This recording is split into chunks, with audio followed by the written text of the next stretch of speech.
Good morning students. Electromagnetic spectrum பார்த்துட்டு இருக்கோம். அதோட கண்டினியூ பார்க்க போகிறோம். லாஸ்ட் ஒன் காமா ரேஸ், அதாவது காமா கதிர்கள். அந்த ரேஸ் எப்படி ப்ரொடியூஸ் ஆகுதுன்னு பார்த்தீங்கன்னா நியூக்ளியர் ரியாக்ஷன் காரணமாக தான் அந்த ரேஸ் ப்ரொடியூஸ் ஆகுது. அணுக்கற்களின் மாற்றத்தினாலும், அதாவது டிரான்சிஷன் ஆஃப் அட்டாமிக் நியூக்ளியை, சில அடிப்படை துகளின் சிதைவினாலும், அதாவது decay of certain elementary particles, அதாலையும் இந்த காமா ரேஸ் ப்ரொடியூஸ் ஆகுது. இது எதை ப்ரொடியூஸ் பண்ணுதுன்னா, இந்த காமா ரேஸ் புகைப்பட தகடுகளில் வேதி வினையினை காமா கதிர்கள் ஏற்படுத்துகின்றன. அதாவது the produces chemical reaction on photographic plate. இன்னொன்று ஒளிருதல், அதாவது ஃப்ளூரன்சன்ஸ், அயனைசேஷன், டைஃப்ராக்ஷன், அதாவது அயனியாதல், விளிம்புகள், இதெல்லாம் அது ப்ரொடியூஸ் பண்ணுது. ஆனால் ரேஞ்ச் ஹையாக இருக்கும், அதாவது இந்த ஹை ஃப்ரீக்வன்சியாக இருக்கும். இதுக்கு முன்னாடி பார்த்தோம்னா அதை விட அதோட ஃப்ரீக்வன்சி ஹையாக இருக்கும். 10^18 ஹெர்ட்ஸ், அதுக்கு மேலே இருக்கும். அதாவது எக்ஸ் கதிர் மற்றும் புற ஊதா கதிரை விட காமா கதிரின் ஊடுருவும் திறன் அதிகமாக இருக்கும். அதாவது அந்த பெனட்ரேஷன் எக்ஸ்ரே யூவி ரேயை விட இந்த காமா ரேயோட பெனட்ரேஷன் அதிகமாக இருக்கும். மனித உடலுக்குள்ளேயும் பூந்து போகும், எக்ஸ்ரேவும் போகும், அதனால தான் ஸ்கேன் பண்ணுது.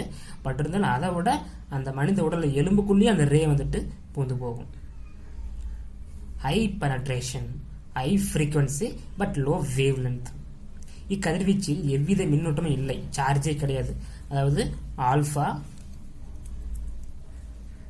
ஆல்ஃபா பீட்டா காமானா alpha positive charge, beta negative charge, gamma no charge, neutral. Okay, ஆனால் இது மனித உடலுக்கு மிகவும் ஆபத்தானது, ஒரு டேஞ்சரஸ் ரேஸ். காமா ரேஸ் ஒரு டேஞ்சரஸ் ரேஸ்.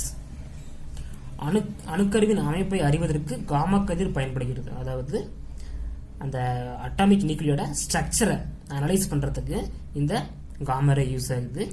புற்றுநோய் சிகிச்சைக்கு பயன்படும் கதிர்வீச்சு மருத்துவம், அந்த கேன்சரை குணப்படுத்துறதுக்கும் இந்த காமா ரேஸ் யூஸ் ஆகுது. உணவுப் பொருட்கள் தயாரிப்பிலும் நோய் உருவாக்கும் நுண் கிருமிகளை கொல்வதற்கும் காமா கதிர்கள் பயன்படுகிறது. ஓகேவா? ஸோ இந்த ஆல்ஃபா பீட்டா காமா இதை பற்றி கொஞ்சம் சிம்பிளாக பார்த்துடலாம் நம்ம. அதாவது ஆல்ஃபா பீட்டா காமா, இது பாசிட்டிவ், இது நெகட்டிவ், இது நியூட்ரல். எக்ஸாம்பிளுக்கு ஒரு பேப்பர், ஒரு அலுமினியம் ஃபாயில், இன்னொன்று லெட்டு, ஸ்டீல் வச்சுருக்காங்க. இதில் ஆல்ஃபா ரேன்னு பார்த்தீங்கன்னா கம்மியாக தான் பெனட்ரேஷன் ஆகும், லெஸ் வெலாசிட்டி, அதாவது லோ பெனட்ரேட். அப்போ அந்த பேப்பருக்குள்ளே மட்டும்தான் அது பெனட்ரேஷன் ஆகும், அதோட குவாலிட்டி அவ்வளோதான். இது ஆல்ஃபா ரே. அடுத்து பீட்டா ரே பார்த்தோம்னா அந்த பேப்பரையும் தாண்டி இங்கே அலுமினியம் ஃபாயிலில் வந்துட்டு அது பெனட்ரேஷன் ஆகும், மீடியமாக.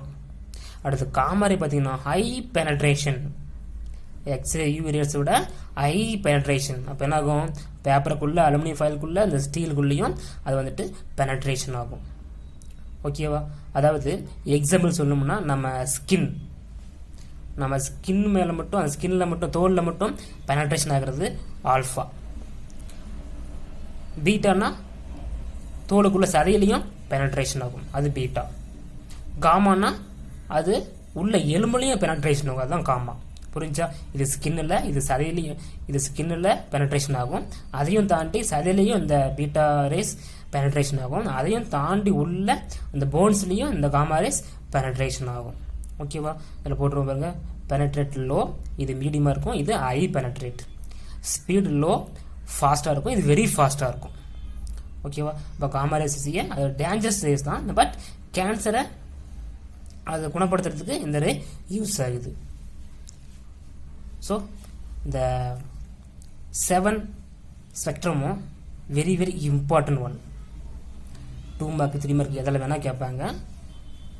வெரி சிம்பிள் தான். அதாவது போன பக்கம் கம்பேர் பண்ணோம்னா ஓல்டு புக் கம்பேர் பண்ணும்போது இது வெரி சிம்பிள் தான், சிம்பிளாக கொடுத்துருக்காங்க.